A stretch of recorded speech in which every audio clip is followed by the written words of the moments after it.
ladies and gentlemen, you are welcome to Nigeria, where the Festac is taking place. Here in Nigeria, in Africa. Welcome, welcome, ladies and gentlemen. Hi, everyone. Welcome. I'm Rachel Nelson, Director of UC Santa Cruz Institute of the Arts and Sciences. This program is part of Surge, our month-long festival on the theme of transcultural Afrofuturism, spearheaded by ethnomuseologist Carlton Hester, choreographer Gerald Cassell, and artist Aaron Samuel Malenga. With concerts, dance performances, and conversations, the goal of Surge is to gather together creatives working within Afrofuturist traditions to address issues of racism and inequality. We aim to immerse our audiences in current radical experimentations in aesthetics and social justice, which are bringing diverse communities together through sonic, visual, technological, and embodied forms, and creating new modes of being jointly in this world and beyond. We've had a concert and a dance performance over the weekend, another concert tonight, and much more to come, so we'll put the events calendar in the chat. I'll just say briefly before I turn over the conversation that when we began thinking about the festival, one of the points that all the collaborators were eager to highlight was that Afrofuturism is a concept that has complex ties with the African continent and its multiple histories of struggle for independence and decolonialism. Aaron Samuel Malenga, an artist and current PhD candidate in visual studies at UC Santa Cruz, in particular, was eager to make sure that the depth of the term and its problems and potentials was put into context. Thanks, Aaron.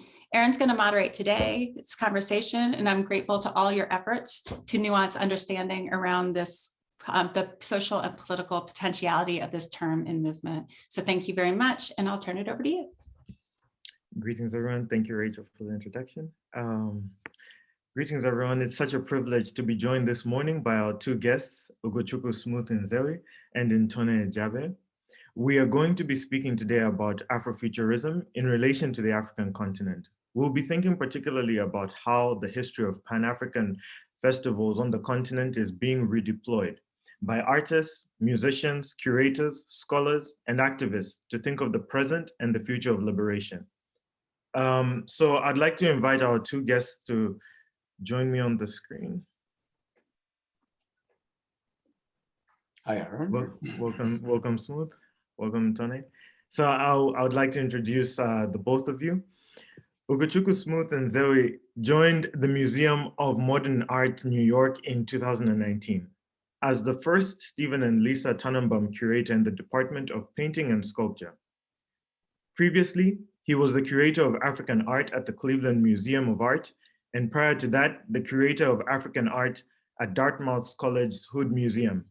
At MoMA, his most recent project is Frederick Brulé-Boisbré, World Unbound, the first survey exhibition on the Ivorian artist in the United States. It's currently on view at the MoMA. He also leads the MoMA Perspective Africa group, which is MoMA's internal research and exchange initiative devoted to art in a global context. Nzewi holds a PhD in art history from Emory University. As an artist, he has exhibited internationally and is represented in public and private collections, including the Smithsonian's National Museum of African Art, Washington, D.C., and New York Museum in New Jersey. Recent publications include Frederick Brulé-Boisbré, World Unbound in 2022, Dark Art, the Biennale of Dakar, and the Making of Contemporary African Art, 2020, and the Second Careers Tributary in African Art in 2019. For our second guest, Ntone Edjabe, he is a writer, journalist, DJ, and the founding editor of Chimurenga magazine, which was established in 2002. It is a Pan-African publication of culture, art, and politics based in Cape Town. Chimurenga takes many forms, including a journal, a quarterly broadsheet called The Chronic, the Chimurenga Library, the African Cities Reader, a biannual publication of urban life, and the Pan-African Space Station, an online radio station and pop-up studio. The title Chimurenga refers to the Shona word for struggle, as well as to the popular music genre in Zimbabwe. Edjabe's practice as a DJ weds musical erudition and explicit political engagement centered on Africa's place in the world. He is co-founder and member of the DJ collective Hong Kong Bantu Sound System. In 2009, he was Massachusetts Institute of Technology Abramovitz's Artist in Residence. He is a recipient of various awards, such as the Principal Award of the Prince Claus Awards. Welcome to you both. Thank you so much. To start us off, I just have a few more words. To start us off, I'm excited to be thinking with the both of you about your work around Festac 77. In Lagos, Nigeria, the second World Black and African Festival of Arts and Culture, or Festac as it's known, brought together 15,000 participants from more than 70 countries.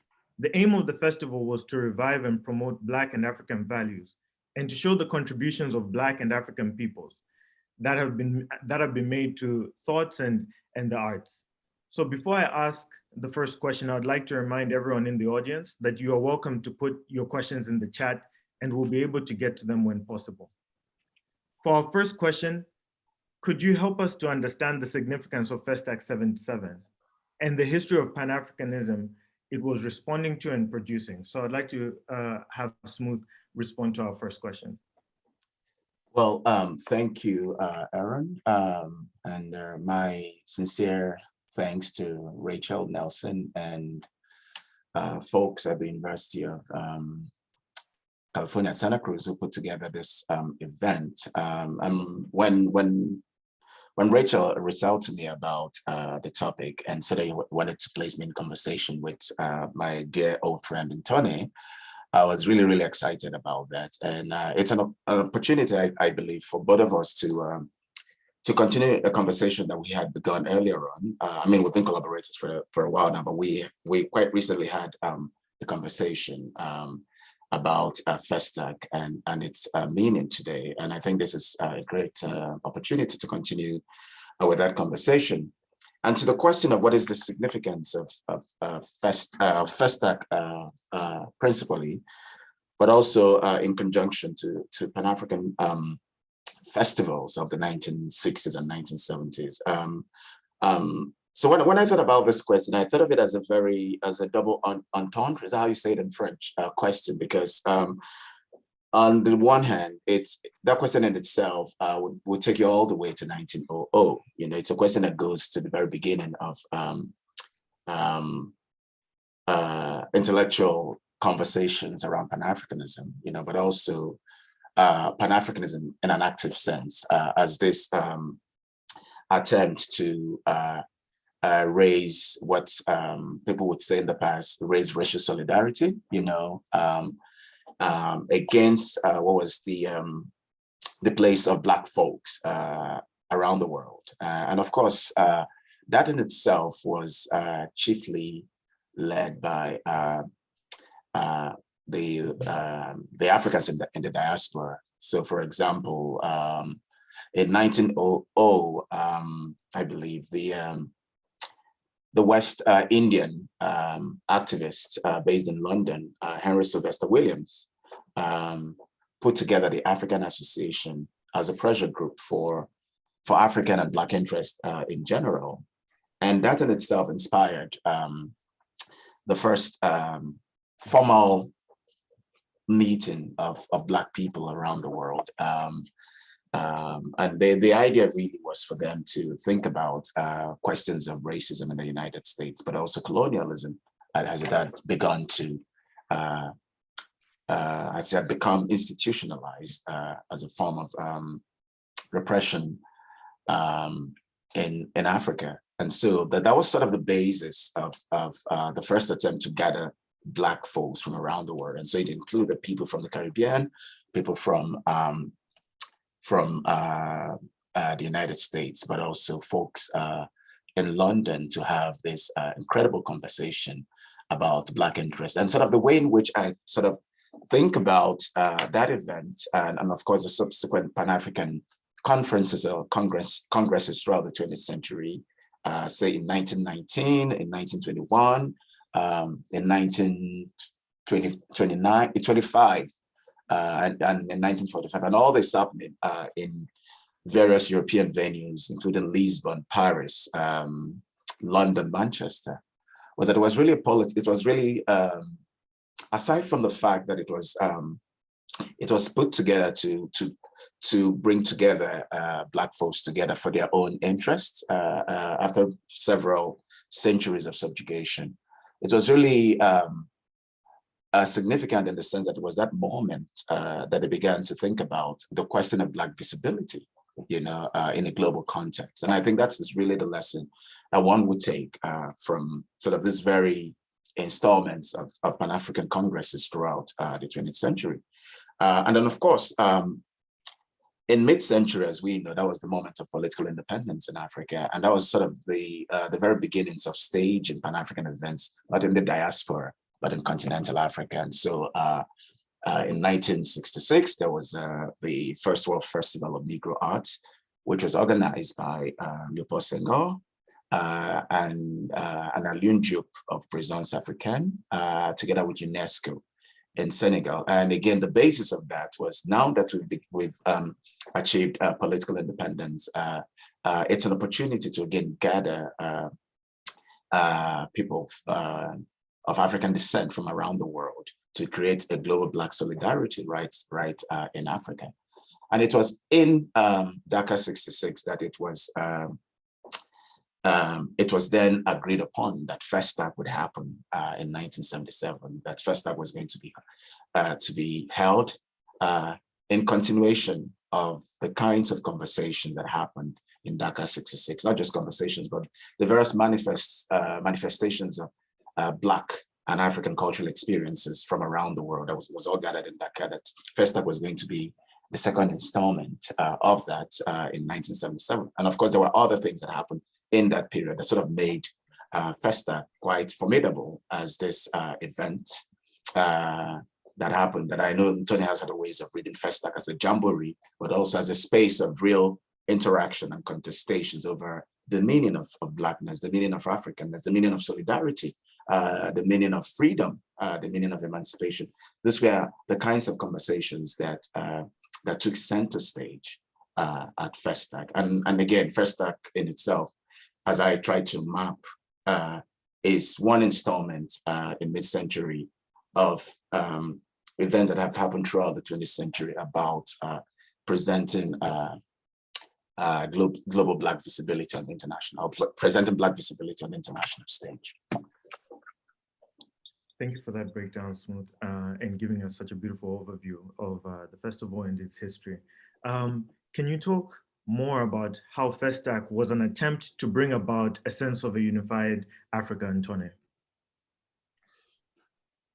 Thank you so much for putting this conversation together. Yourself and your colleagues at the university. As Smooth mentioned, this is an ongoing conversation really that began so many years ago while he was doing his research in Cape Town, and that never, that really never stops. And it's always a privilege and an opportunity to, have a platform. Now that he's a big man at a big institution, we don't have so many opportunities anymore. So I give thanks for this. And I just, I'll begin by, maybe tapping into, the background that he just outlined, because it's so important to understand where Festac falls, and also in relation to our own work at Chimurenga. I mean, the years prior to working consciously on a book on Festac, we've been developing a cartographic project called The African Imagination of a Borderless World, of a world without borders. And one of the things that the maps we were creating, some of them are collected in various editions of the Chronic, one of our publications. Some of the things that were coming out of those maps was, well, at least a set of maps as part of that project is something that we called Pan-Africanism versus the nation state. Because one of the things that was emerging from the maps we're creating was this kind of tension, which has been throughout that history that Smooth sketched out, a sort of tension between what are called the political paradigm and the cultural paradigm. Let's just use negritude as a way of speaking about the cultural paradigm, this kind of unity of Black people around the world, culturally and historically, and the political paradigm being more linked to state making, or at least nation state making post-independence.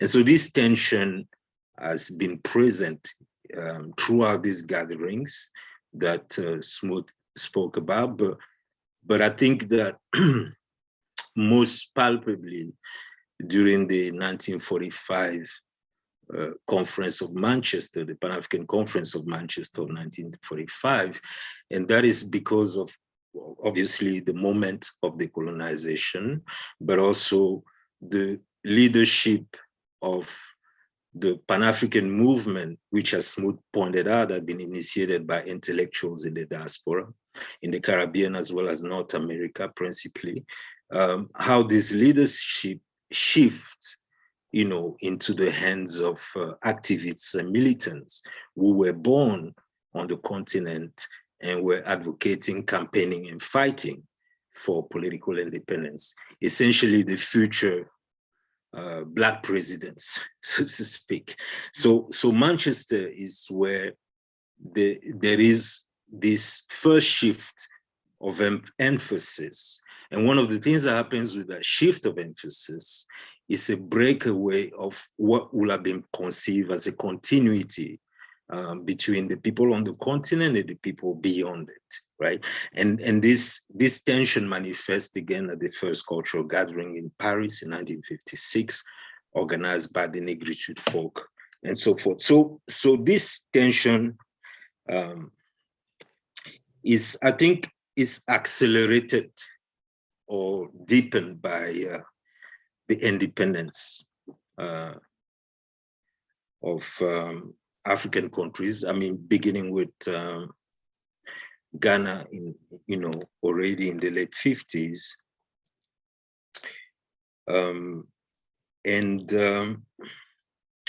During the very first festival on the continent in 1966, the first festival on Negro arts, you already have this schism, groups that are saying this festival is not political enough. It is essentially an apolitical gathering, and we should organize our own Pan-African festival, which turns out to be the Algiers Festival in 1969.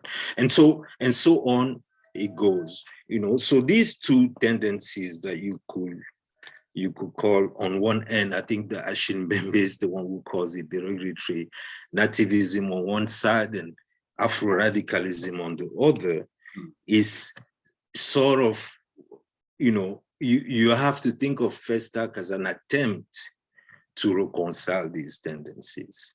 And I'm not going to go into details about that. It's a long process, which involves what's going on in Nigeria as a country, the Biafra War, and the many delays for the festival to happen, but it's also what's going on internationally, the so-called Cold War. I say so-called because it was hot on the continent as far as I know, and so on. So there are a number of factors, and there's a lot that happens between 1966 and 1977. Again, without going into detail, but Festac comes out as an event organized by the military regime in Nigeria as an attempt to reconcile this. And this is already in the name, because the first festival was called the First Festival of Negro Art, but Festac calls itself the Second Festival of Black and African art. And so there is, for the first time, as far as official structures are concerned, whether it's state or parastatal or transnational structures, a clear distinction in the gathering of Black people from around the world between the African, which is the political subjects on the continent, and the Black, which is the community, the broader community. And this is in the title of the festival. So in a way, you know, attempting to then reconcile what is seen as the cultural Black and the political African, you know. And Festac does this in the structure of the event itself. For example, they invent new categories, whereas an event like the Pan-African Festival of Algiers in 1969 gave priorities to members of the Organization of African Unity, i.e. states, recognized state, independent state. Festac creates new categories. One is Black communities, which is Black people who live as a political minority in the West, for example, African Americans or Black British or Black Germans and so forth. So they create this category in order to be able to allow participation from Black people elsewhere, but who do not control the state. And they create another category called Liberation Movement in order to allow participation from people who live on the continent but are not yet independent. For example, Black South Africans who are not represented by the state of South Africa, but by movements such as the ANC, the PAC, and so forth. So in our work of mapping, you know, the various forms that the Pan-African and Pan-Africanist project takes over the years, you know, these festivals became specific objects of study because they create these kind of spaces of exception where people who wouldn't normally talk to each other because of the passports that they carry or citizenships they don't carry yet are allowed to, you know, organize and participate together. This is really why Festac was so important for us to study, but also because this is the last in this chain of festival, of post-independence festival. In a way, we seem to have gone beyond that utopia. And it was important for us to revisit this. Thank you so much, Ntone, for that. Smooth, I had wanted to ask you to, and Ntone has already given us a throughway to speak about the tensions that happen when thinking about Pan-Africanism and the unification of the African continent. I don't know if you wanted to add anything on that. No, I mean, I think Ntone has really gone incredibly with the details of that event. I mean, mapping how, I mean, Festac in itself was really an attempt to reconcile cultural Pan-Africanism and political Pan-Africanism because, as he rightly pointed out, Dakar 66, the first World Festival of Negro Art, was really a celebration of culture, you know, and there you would see, and in a way, it's sort of the valorization and mythologizing of negritude, you know, as sort of the way of thinking Black aesthetics, you know, which in itself was heavily contested in the Congress of Black Writers and Artists in Paris in 1956. And so this is where you see the way in which the sense of subjectivity around Black aesthetics is articulated through two different lenses, that's the very diasporic and the very continental, you know. And so in Dakar 66, the very continental took center stage, you know, in terms of the cultural politics of that time. But that in itself was also very, it was criticized for being heavily essentializing. What I'm doing is sort of to retread some of the things Ntone said to flesh it further out. So retreading what it called Blackness, and that in itself excised most of North Africa. And so you have a response to that, and if there's anything about tension, it's really, especially in that period of and I always tell myself that it was great. It was a very incredible moment but it would have been very exhilarating to be alive in the 1960s and 1970s, where you have real conversations, real discourse back and forth on what it meant to be African, what it meant to be Black, the very contours of Black subjectivities writ large. And so in Algiers in 1969, which was staged in response to that, the Dakar Festival. It was really an attempt to think beyond essentializing ideas of race, but to think about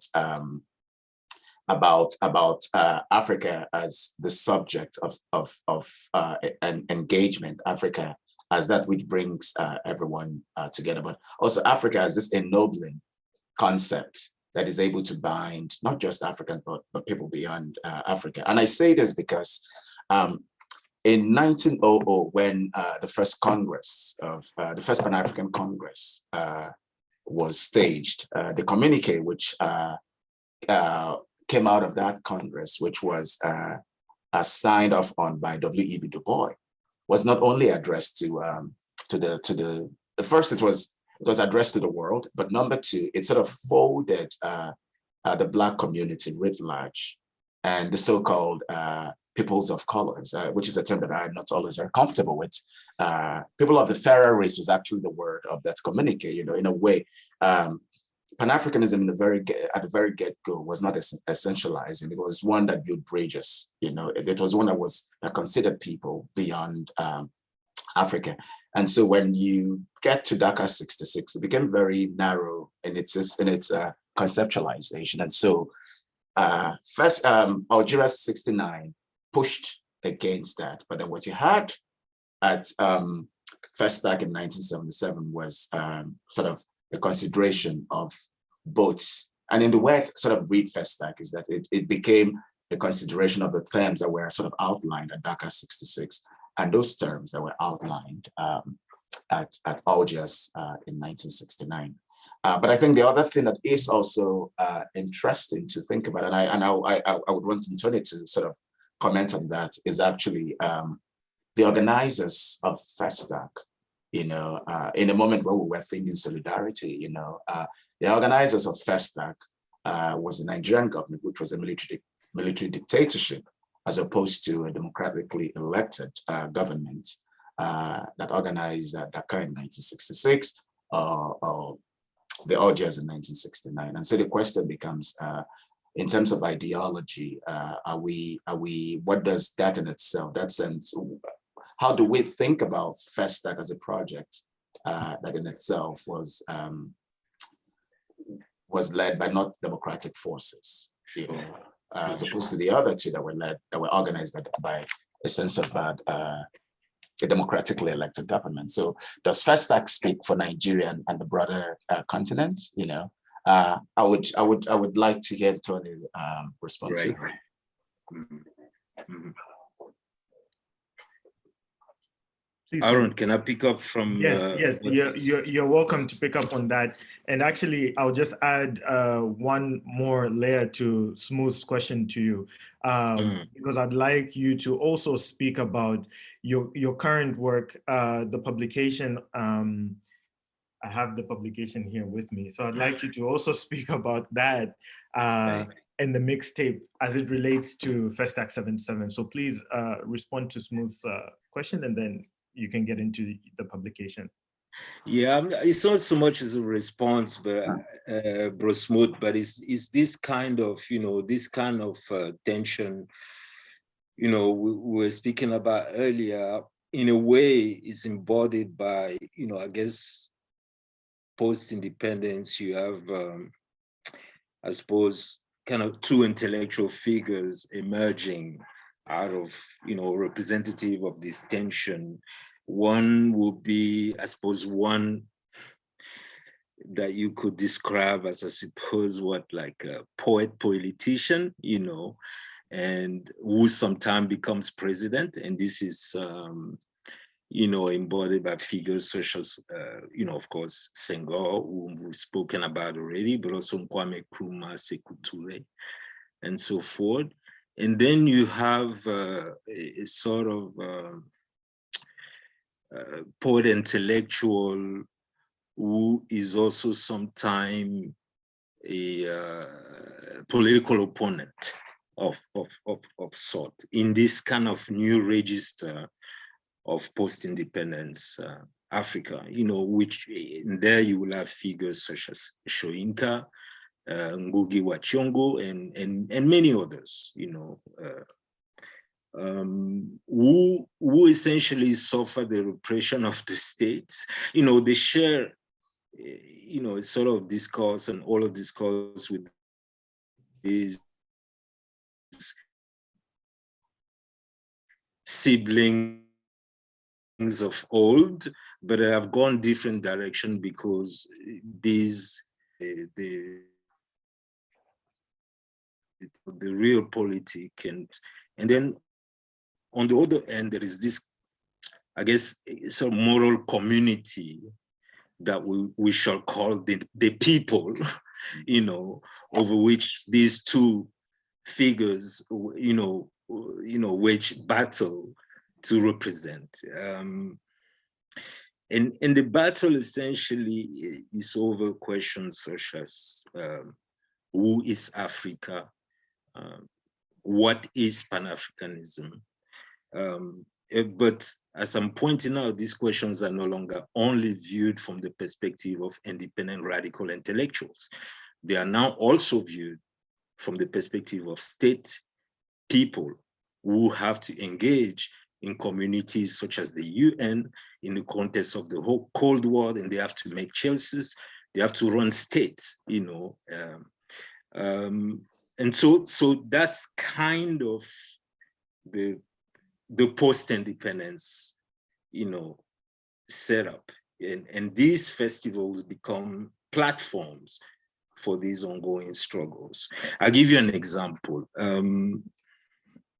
C.L.R. James, the great, you know, Caribbean intellectual, was one of the main organizers of the Pan-African Congress of Dar es Salaam in 1974. But, you know, himself and Walter Rodney in the end did not attend, boycotted the festival, the Congress, because Nyerere, for reasons we're not going to go into detail, but could not accept the participation of certain people into the festival because, you know, and so this is through these type of, you know, I call them the secret of the event, the kind of faults that become visible through these gatherings or through these manifestations of unity. And Festac was rippled with things like that. You know, I mean, one of the main discussions at Festac, or rather before Festac, was whether or not North African countries should participate. Are they Black? You know what I'm saying? Or are they African? And these questions then, you know, because on one end, as I was pointing out earlier, you have this political paradigm, which is really another word for continentalism, which views Africa as a continued landmass and the various forms of solidarity that should occur within that in relation to other states. And then you have these other cultural paradigms, you know, so these contradictions become visible or more visible when we are supposed to all get together in the room and we have to determine who shall be in the room, right? So that's, I think that, again, for me, Festac was particularly interesting because of first the inherent contradictions of a military regime staging a democratic platform for Africans to speak. You know, I mean, it doesn't get more contradictory than that, but also because of the effort of that military regime, that very military regime, right, to contest to contest or to, at least to challenge the ways we've come together historically. What I mean is that in 1966, the participation of African Americans in the Dakar Festival was organized by the State Department, all right? So you had white people in Washington deciding which Black people should represent America at this festival. Now, this became, one of the controversies of the festival, and same thing happened about Brazil. The Brazilian intellectual Abdias Nascimento wrote a public letter publishing Présence Africaine complaining about the Black Brazilians that were chosen to represent Brazil, And so this kind of very chic, elitist Blackness that ends up in Dakar, nothing wrong with Langston Hughes, but there's a particular representation of Black excellence and success at the Dakar platform, and the Nigerians did not want to reproduce this. So one of the things that they do, again, for example, is that they create an NGO which is based at Howard University, which will then, funded by the Nigerian state, which will organize the US delegation participating in Festac, because they wanted a strong presence of the Black Arts movement, the Black Power movement in that gathering. So this thing is replete with contradictions. This is a military government in Africa doing this, right? So Festac for us is interesting because, and these African Americans who end up participating at Festac, during the opening ceremony, while every other nation, Festac has been described as a sort of cultural Olympics, while every other nation is carrying the national flag and saying we are from Cameroon and we're from Cote d'Ivoire, the African Americans are carrying the Black Power flag. And so are the British, the Black British delegation. So, but they are one of the strongest delegations at the festival. So these type of, I guess, secrets of the event is what we wanted to pay attention to, not necessarily to produce a history of Festac. I think that work must still be done, and I think that is something that is done on an ongoing basis. There is not one history that can represent an event at that scale, but maybe even to produce a book that articulates the impossibility of producing a book about this, right? These are some of the things we were really interested in, and we had to. We were using models coming from music. We were using models also coming from publishing. I mean, Toni Morrison's Black Book was the major influence in the way that she considered the kind of power of this kind of affective proximity that occurs when you put this information and that information together, and they're not necessarily related thematically or in a visible way, but it's more about how they touch each other and what that friction produces, the new meaning possible, but also the way that she engaged with form to produce a book that you could hear and that could not only be read by one person. So those are some of the things. I mean, the book making aspect is really incidental. It has nothing to do with, producing a history of Festac. It's more what an event like Festac, how it challenges us on the the modes of productions of history. Just one quick thing I want to say also about these modes of production of history. I mean, the different modes, right, of historicizing Black solidarity and what qualifies as a sort of historical event, and how record keeping falls in line with that, right? But I think that one of the things we wanted to pay attention to was, you know, it's how riots seems to be preferred to say festival. You know, like how, you know, Black people gathering for joy is not historical, you know. It's just like when Black people gather for rebellion and so forth. But one of the things that we wanted the book to also make visible, perceptible to some degree, was how, you know, Festac was both a jamboree, this kind of grand carnival that he often gets described as well as an act of rebellion for the reasons I mentioned earlier by the Nigerian states and many of the participants.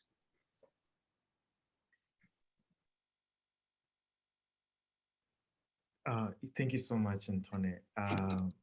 Yeah, just thinking about, you know, riots, festivals, and kind of the troubles that are coming up there. I don't know, I'd like to also ask Smooth, well, seeing as you mentioned that the publication was incidental, a follow-up question was going to be, why do you think the publication and mixtape are important right now? I guess they sit in a type of archive, even if it was sort of incidental. It's something that we can look back and refer to. And how are you thinking about the present and the future through this festival and its temporal and sonic registers? You know, I'm posing this, I guess, to Smooth, but also to yourself and Ntone. I mean, I think one of the incredible achievements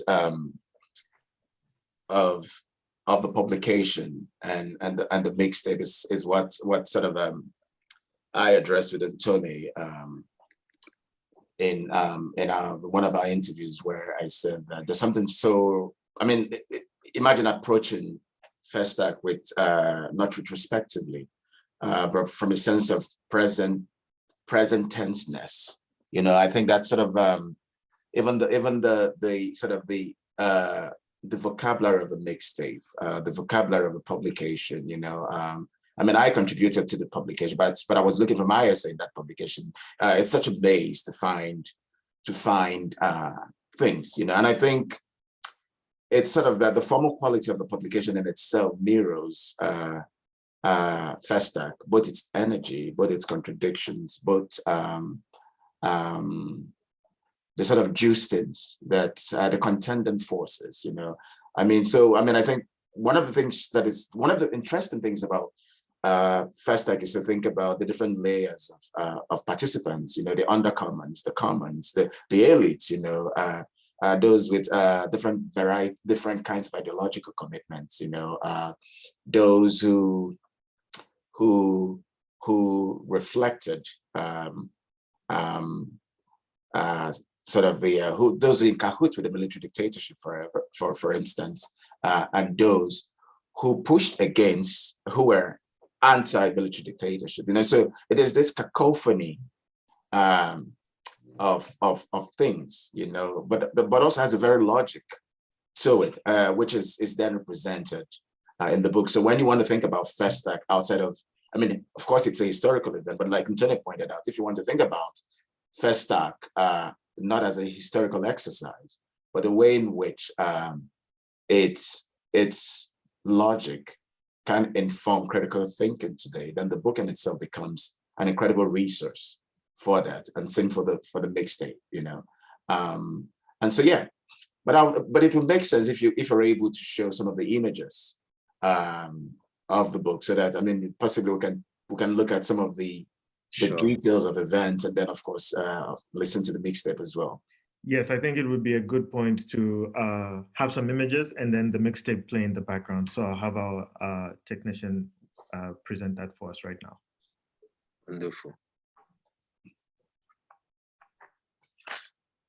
But there was also the question, I mean, I think, I mean, I did say, so both the mixtape and the book is also an archiving process. So it's an archive, but again, it's an archive that is being remade as we speak. So there's a sense of, there's no sense of finality the book and the mixtape. It's something that you I mean, the experience of listening to the mixtape is that it's still in making, but then you get the historical account layered in it. But then, I mean, it was interesting to hear Mariam Makeba's voice hit you with so much contemporary force, you know, and then you hear Sun Ra, you know, in the background, and then you hear those political speeches that are incredible. But then it begins to, I mean, one of the things you think about is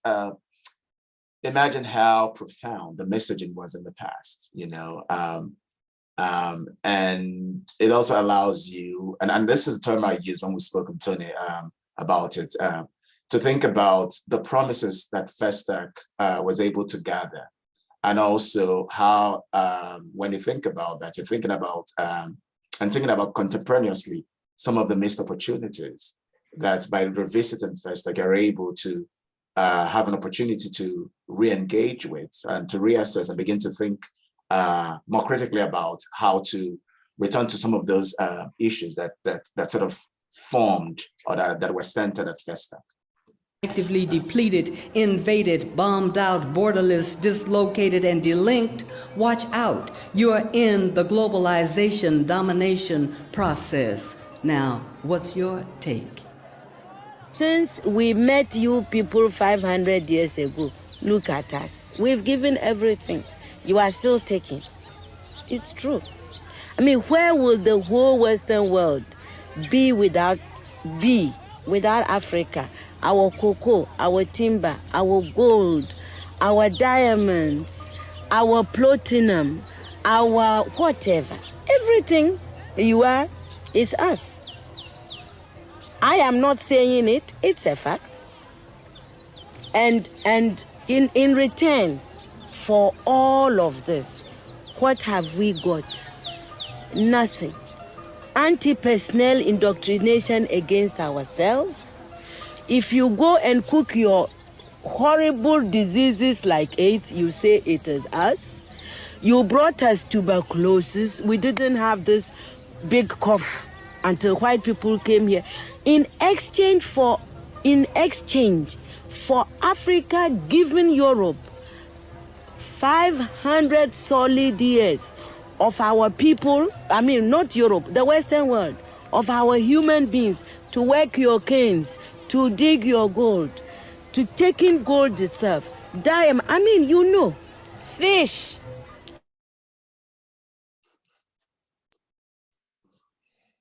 Would either of you like to share what we'll speak on what we're listening to?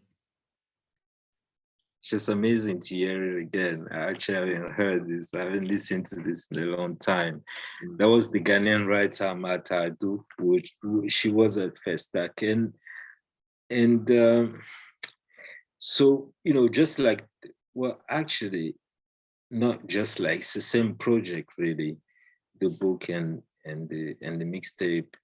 This idea of just bringing things into proximity, putting them into conversation with no, without being subservient to a sort of master clock, like, so there's a kind of chronological disobedience going on as well, so that sometimes the voices are, contemporary voices, other voices are historical, some are located in the time of Festac. Some of the voices come prior to the event.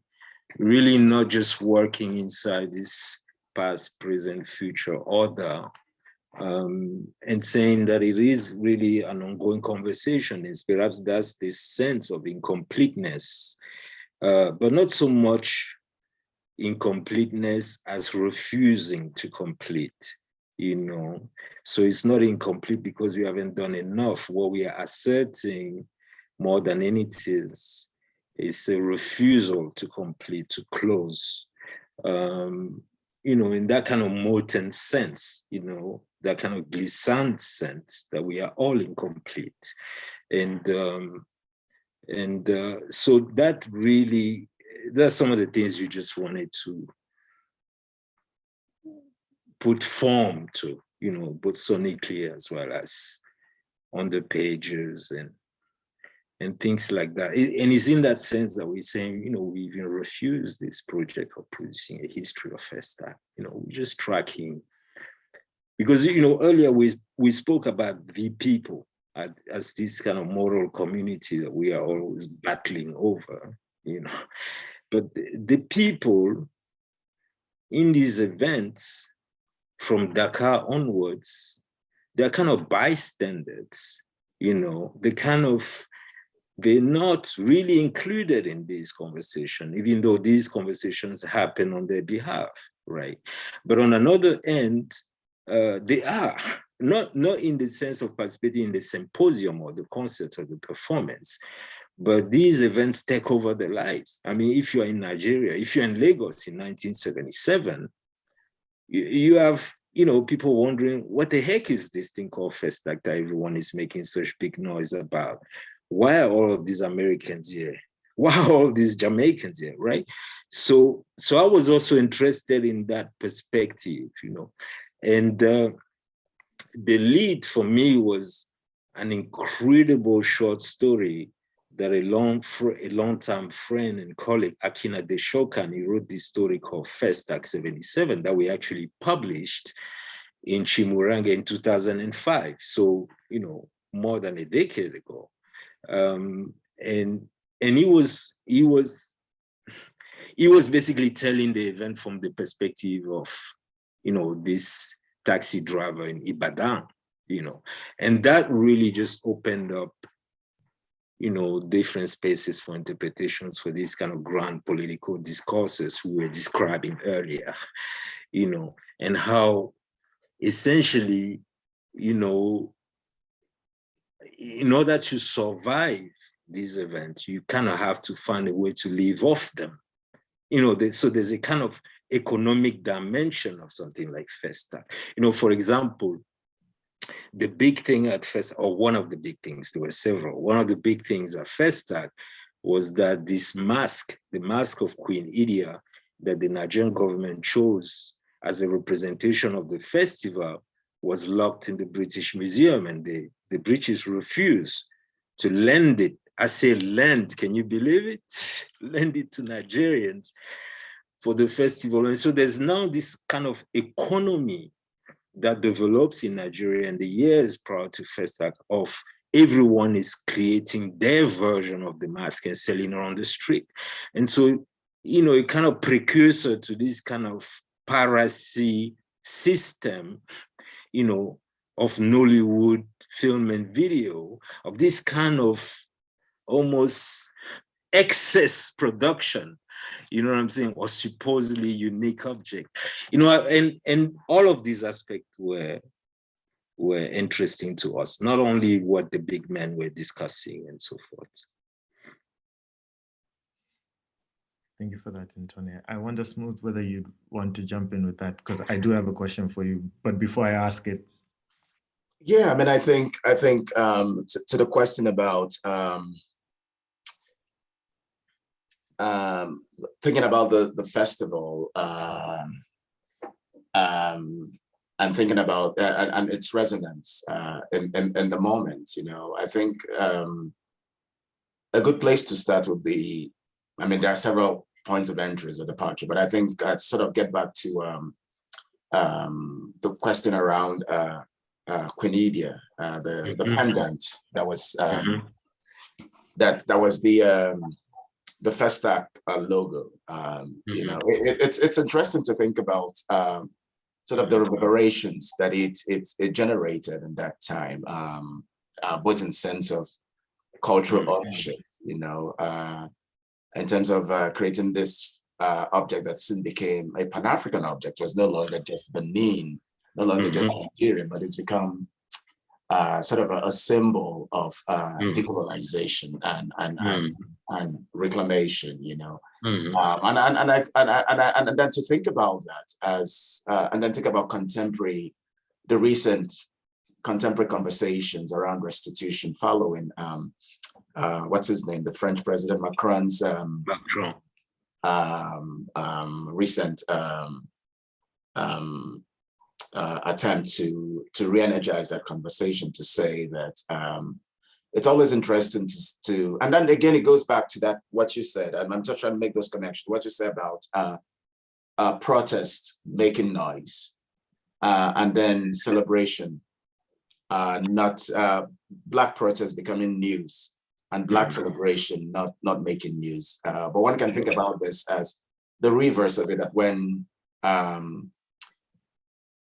Black protest, in that case, with the Queen didn't make news until it becomes adopted by white guilt, for example, and then it makes sense, because one can think of the Macron commissioned report in that light, you know. So it's suddenly every museum is interested in restitution. Suddenly, you should know. Suddenly every even again, to the question what you raised about the common sitting on the sideline of Festac while the Black elite have conversations, is something one can also think about with regard to restitution, where conversations around restitution is held by the Black elite, including myself and others, for the common folks, without necessarily taking into account their perspectives on that conversation. So it becomes this elitist conversation around restitution and the government, without necessarily trying to sort of gather the perspective of those who are making those claims for. And so it becomes interesting to see how returning to Festac offers up a space, a historical space, to think about contemporary conversations around these key issues, without people necessarily, well, some do, but not necessarily linking the genesis of those conversations to earlier points in history. No, thank you for Thanks for raising that, Smooth, actually. Thanks a lot.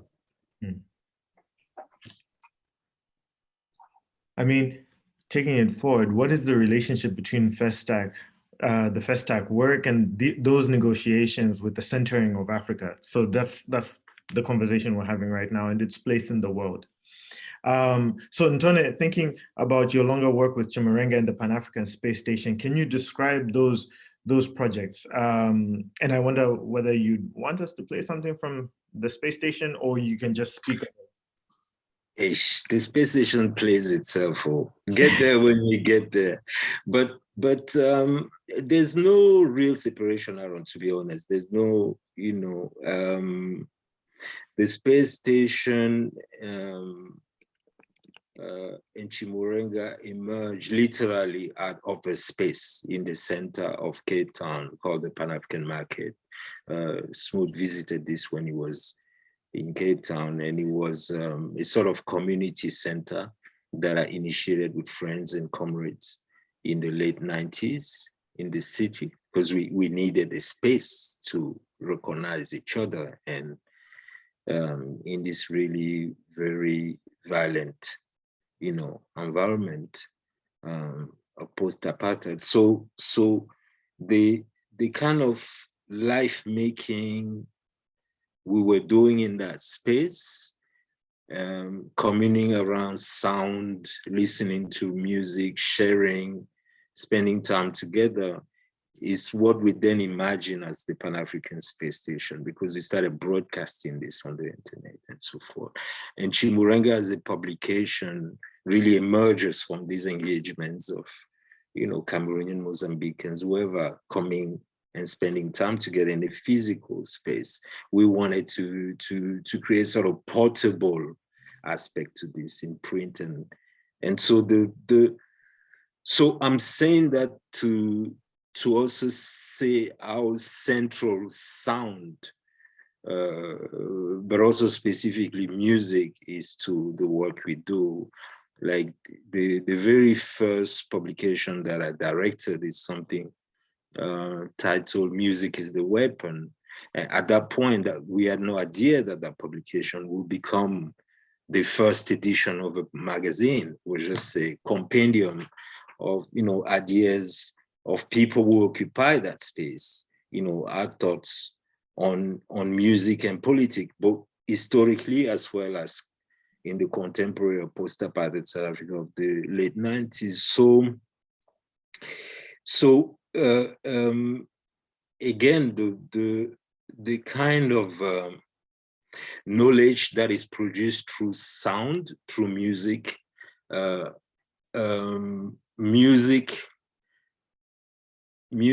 Black music, not only as an archive, which I think is increasingly recognized, but also as a laboratory, as a space for, not only that contains existing knowledge, but that produces new knowledge about all sort of things and ideas. That's something we've been committed to. And so, yeah, I hope that the work we do on Festac and other projects kind of reflects this, and the publication work, the cartographic work and so forth reflect this, so that Pan-African Space Station, which on one end can be a radio station, but is really an editorial space for us. Everything that we produce in print is workshopped through this kind of sonic production, and then eventually finds its way. How do we transfer this to the page? This is how we make our publication. So yeah, I guess there's no real distinction.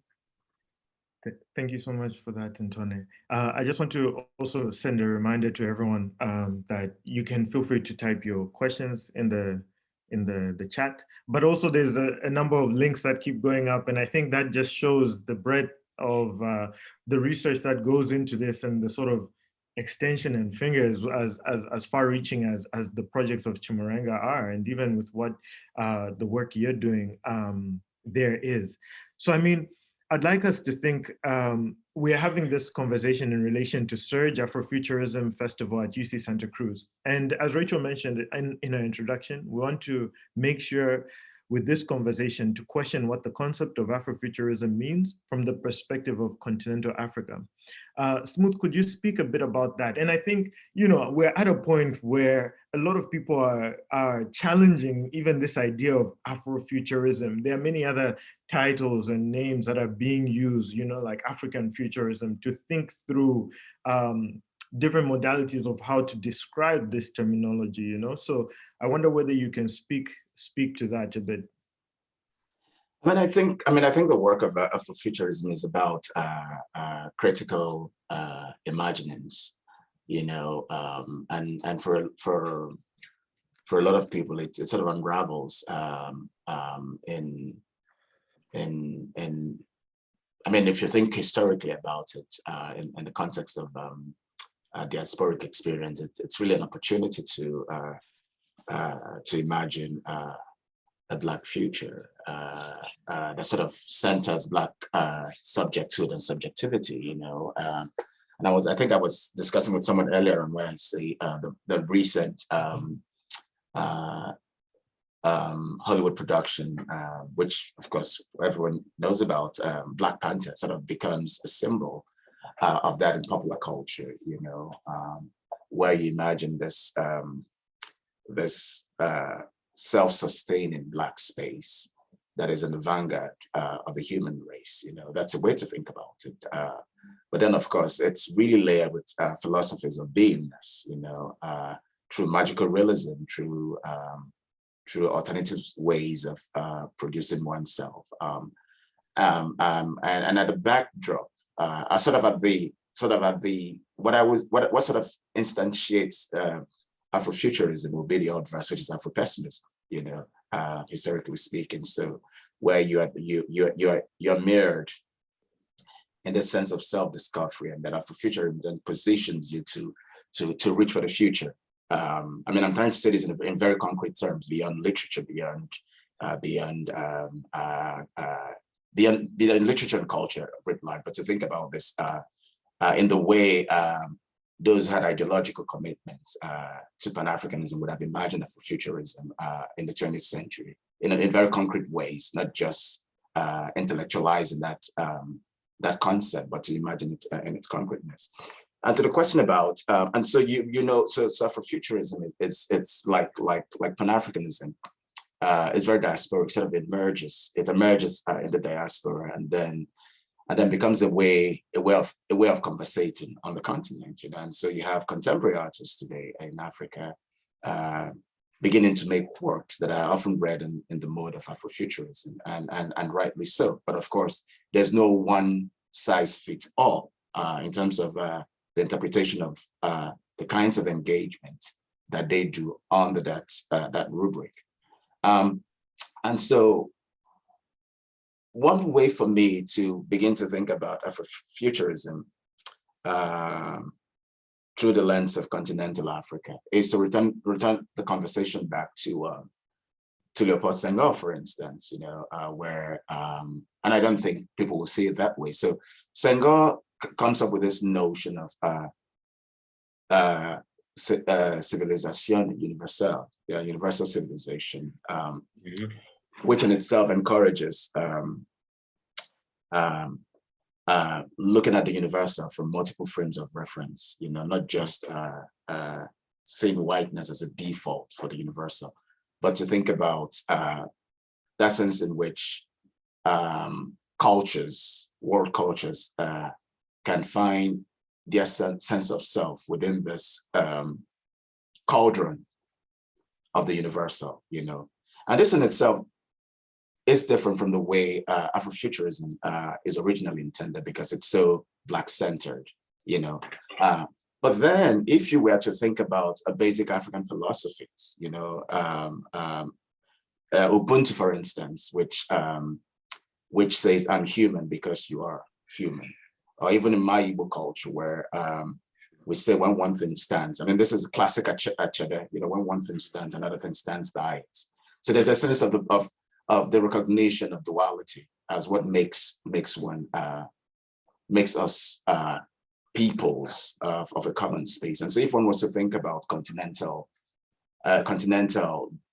lens of articulating Afrofuturism, one would go to those ideas that is also captured in Senghor's sense of universal civilization, that for one to imagine the future. I mean, if you think about it, when in the past, the politics of independence was about imagining the future of sovereignty and all of that.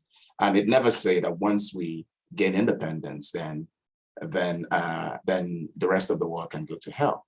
It was a question of our independence to be able to stand tall, to be visible in the Committee of Nations. And so if we want to imagine Afrofuturism, I would always want to go back to some of the ideals that powered the quest for emancipation, which is the sense I want to be visible.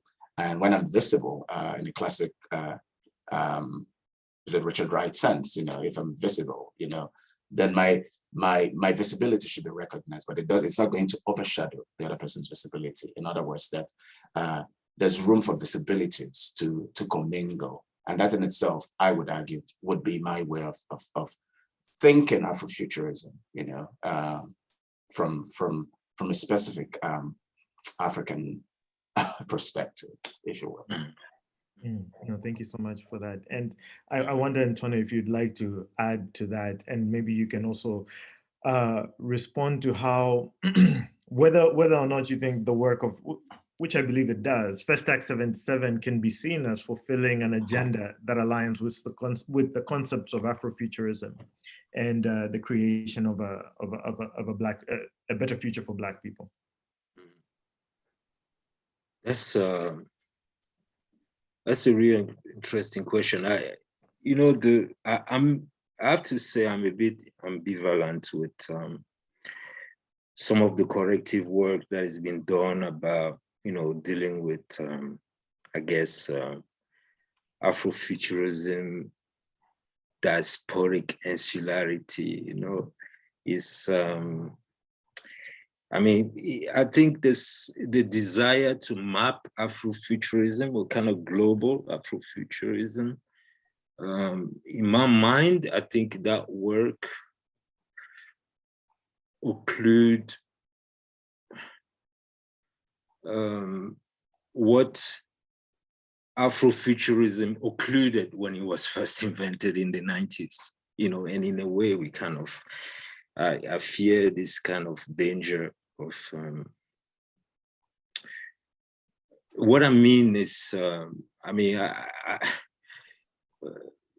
what I mean is let's go back to the 1990s, or specifically 1992, when Mark Derry occurs, mentions that term in that conversation with Greg Tate and Tricia Rose, and that kind of interview essay. And when I think about it, I think about,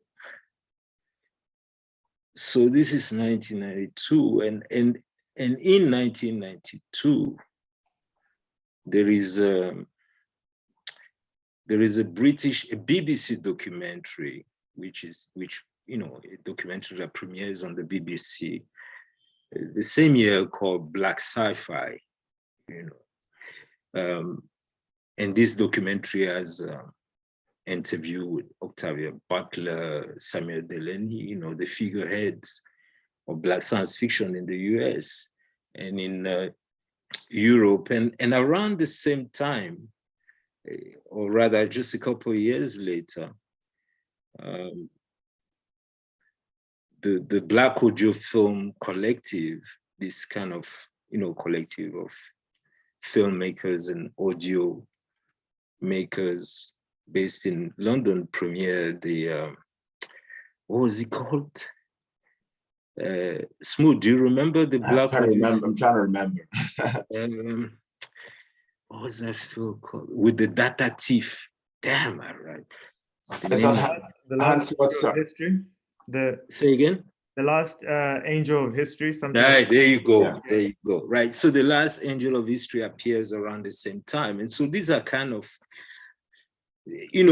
what consolidates, what we then eventually come to know Afrofuturism, and looks back retrospectively then to include the George Clintons and the Sun Ra and the Lee Perry. But this is the moment of enunciation. And I think, and when you look at that moment, I mean, something that's interesting for me, just because I think it's a fascinating text of Black science fiction on his own term, is Kojo Leng, the Ghanaian writer. He releases through the Heinemann African Writers series, this book called Major Gentle and the Achimota Wars.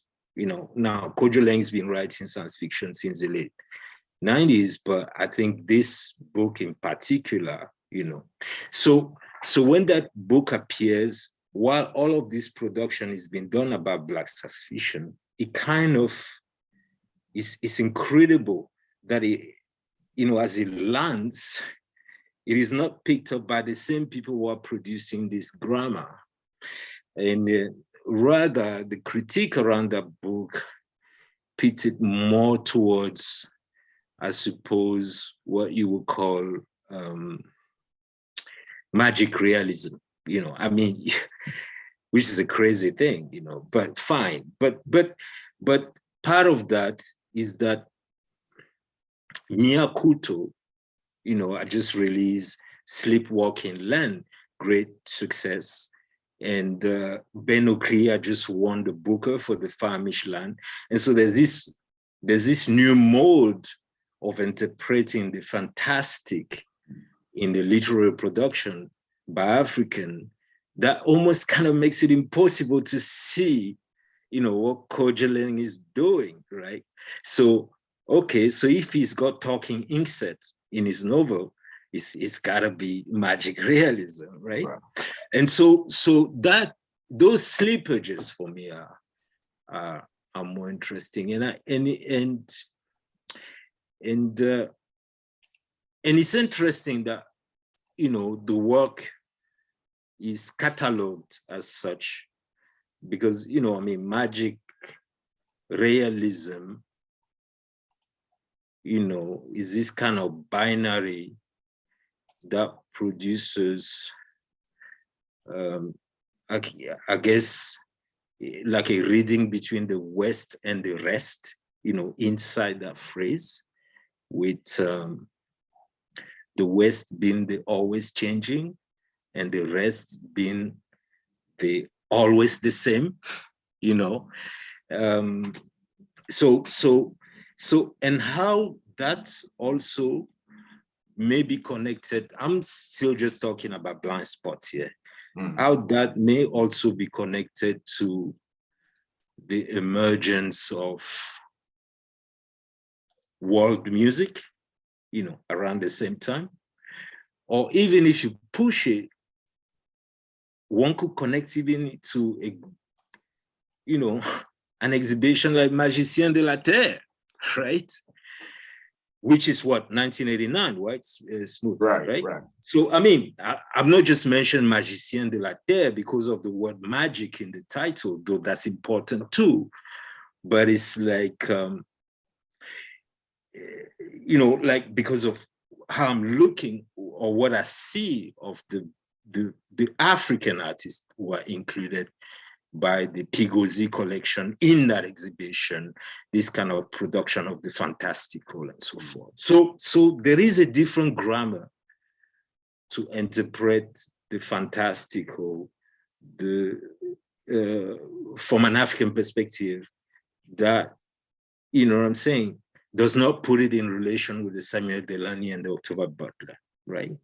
So rather, I'm more interested in if John Akomfra and his pals had to redo the film, because, you know, even when they also produced the film, I think it was in 94, 95, you know, they didn't touch on that. I wondered if they had to include aspects of Kojoleng Ashimota city in the film, you know, not only as a sort of African memory or Africa as a sort of origin, but which is a constant trope in Afrofuturism, you know, like the future thinking of Africa is its past. This kind of notion is recurring.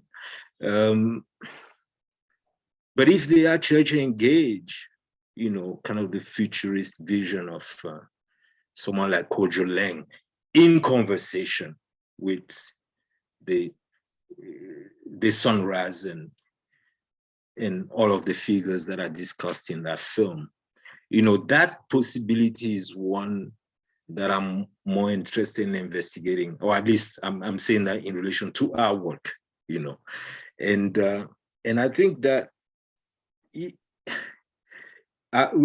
Smooth, we spoke about this a little bit in our conversation, where I felt like Festac was one such moment where the Afrofuturist comes back into the kind of dystopian Lagos of the 1970s, you know, through at least the figure of Sun Ra, who then now ends up having to perform at the Lagos National Theatre, and 5,000 people walk out. Right. Literally, the place is emptied. Right. So I'm more interested in these kind of like conversations and the possibility, rather than the work of integrating one into the other, but or expanding one to be pseudo-inclusive, but like when they come into contact, you know, when Delany comes into contact with Kojoleng, you know, these are, just to say, you know, these are some of the things that we are interested in making possible or producing form about. I think there's something quite interesting from what you just laying out, Ntone, where, I mean, I'm trying to go historical here, where there's a beautiful tension where there's a reverse again, where the continental generates notions that are leaving and leave from their experience as sort of the space of possibility for imagining Afrofuturism, as opposed to the diaspora helping to outline sort of the radical possibilities of Afrofuturism as it were today, you know, because that's sort of what the stakes are, where the continental Africa imagines Afrofuturism through through the structures or ideas or frameworks laid out by the diaspora. So again, it reminds me again of the tension at Manchester, for instance, or even the tension in Paris. And of course, Festac was sort of the very climax of those competing claims of competing claims of being in the driver's seat, you know. So, but then I could also imagine. I mean, and I think that's the other interesting thing you say, where the past becomes the way to imagine the future. That in itself is also very African. If you want to think about the Sankofa, the concept of the Sankofa, for example. Sure. But again, you would wonder at some point, in as much as one is invested in being anchored in history, and of course, history in this case being the past, as a way of forging the future. At what extent can we continue to imagine that project of decolonization, of thinking the future through the past? Could there, as Afrofuturism offers, be an opportunity to disentangle the past as a space of a recuperation, and basically begin to think as your project, the mixtape tried to do, thinking in the present and the present tenseness and the possibilities it affords for a critical imagination of what could potentially be the future of Afrofuturism from within continental Africa. I mean, this is a conversation to be had, you know. Yeah, it's a very provocative one. I think that there is the thinking through the past. Sorry, Aaron, I just jumped in. No, please. Oh no, I was actually jumping in as well, because I'm like, I have a question, but it totally is this. So you go ahead and say what you want. No, please. No, you say, because I think you're going to answer my question. Okay, no, I wasn't sure about, it's so complicated. I think that I'm still submerged by the thinking around this relation between the Black and the African, in where we've just completed a project called Imagination Noir, which is a study of the Black radical imagination in the French-speaking world. We produced a series of maps around this, and we and an edition of the chronic, and so on and so forth, and radio work, and working with comrades based in France principally, but also in Belgium on this issue. It was really difficult to dislodge this position of Africa as a space of origin. So not only this past, but the past as something that is static, It's something that you came from and might one day return to. It's never something that's moving with you. And I think that perhaps that's what I'm responding to, Smooth, as we have in this question, is that location. And part of one of the consequences of this is like the kind of body of knowledge, actually, or at least institutionalized, that then reproduces this thinking. If you think of, say, African studies, as opposed to, say, Black studies, right? There's kind of this impossibility to find race except as a past colonial manifestation of colonialism, as if it doesn't exist today, with the exception of South Africa, as if it doesn't exist in today's Ghana and Cameroon and Nigeria, right? So African studies will have preoccupations with question of religions and democracy and this type of stuff. And then Black studies will deal with race. It's just, there's like, so it's not just something we're dealing with today, it's like a whole architecture around this, and around university department that continue to produce this. And of course, and then the apparatus includes, institutions like, museums and so forth. So I'm really interested in the difficulty to speak race in Africa Right. which Black people in the diaspora in France, you know what I mean? Because it's not supposed to be there, because they are Black, we just African, i.e. this kind of continuous, yeah, sure, we have some ethnic issues, maybe we have some democratic issues, blah, blah, blah. But no, Afro-pessimism is not for us, right? Right. So I'm interested in those bridges. But sorry, Rachel, I was just really babbling on. So please, you should have brought your question on. No, I have to say this whole thing has just been fantastic and so fascinating. And one of the things that actually your comment of this, the notion that the past is fixed and stable, the way that in fact we know that it isn't, right? That it's constantly being deployed and retold and doing different work. And one of the things that I was thinking the whole time you were talking is that, you know, when this book came out in 2020, and it, you know, it was right before like the big COVID shift or whatever, but I actually don't think that I knew. I mean, I think that it all kind of hit at the same time, right? When Aaron and I were talking about it, we saw the book, all this stuff is happening.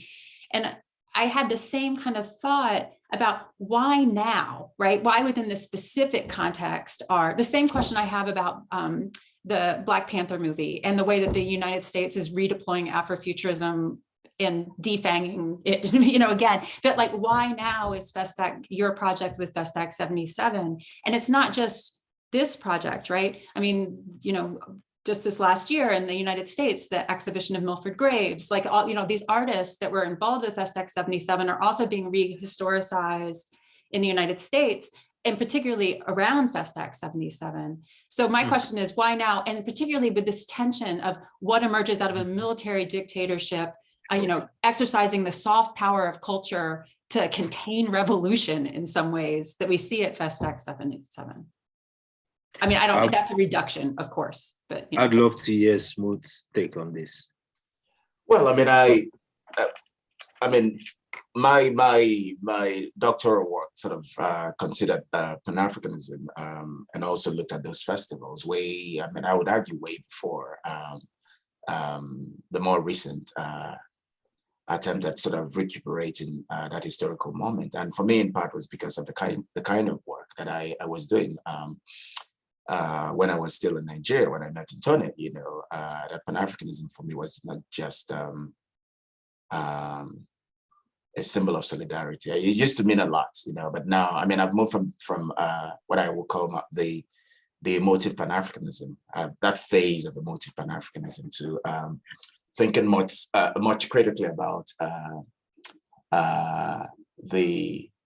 the resonances and dissonances of Pan-Africanism. And I think that's what sort of jumps out when you think about Festac, for example. And to the question of Ntone's project, again, it has been long in the making. It was just that timing, but it sort of was published when it came out came out, you know. So it could have come out 5 years earlier or 10 years later, you know. Yeah. It's sort of a catalyst of factors: funding being available, having people meeting deadlines, for example, you know, and all of that. Then it happened, you know. I think in my own case, in my own contribution, Ntone was basically hitting me with the whip to get it done when and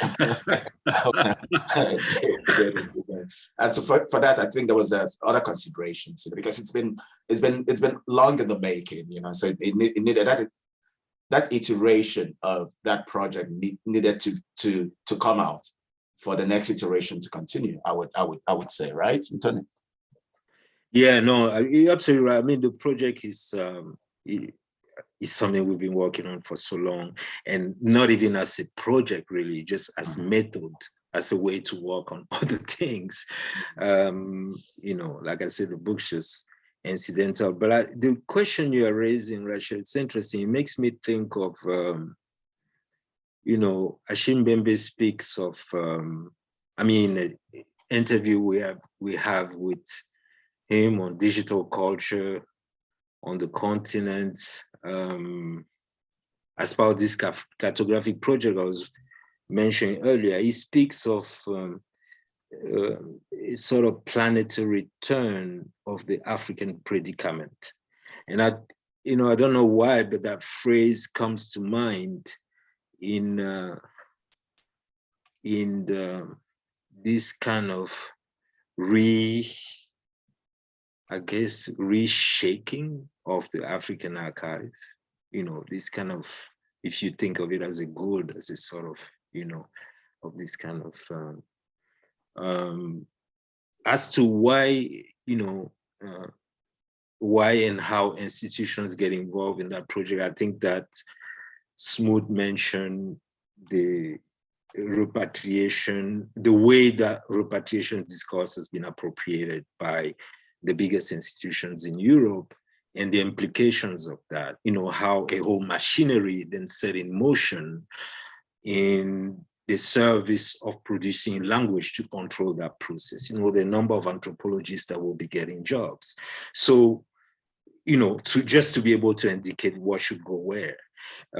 So there's several things that happen, but I think that more philosophically, there's this suggestion by Achille in terms of, the moment that is describing as the world becoming African, the becoming African of the world. And that, of course, includes old industrialized Western powers.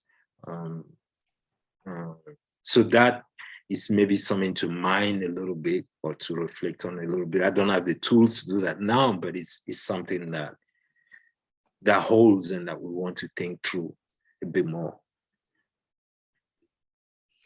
We're totally out of time, though. I could listen to you talk for pretty much all day, but like it's a weird time in California. It's like 11:30, and I know that we have meetings too and things like that. And it's nighttime where you are, so you get to go off and have dinner and enjoy your evening. But Aaron, thank you. Thank you, Smooth. Thank you, Ntone, for really what was a truly fabulous conversation that I've been waiting to listen in on for a really long time. Aaron, you want to? Yes, I would like to say thank you so much, Smooth. Thank you so much, Ntone. I feel like we've all been nourished by this time that we've spent with you, and I feel like we're just at the cusp. We've just begun the conversation. We haven't actually. So I'm hoping that there's going to be space for us to engage further in these conversations, hopefully with time to come. Thank you so much. Yeah, thank you so much. Thank you. Thank you so much. Thank you. Have a good night. Bye-bye.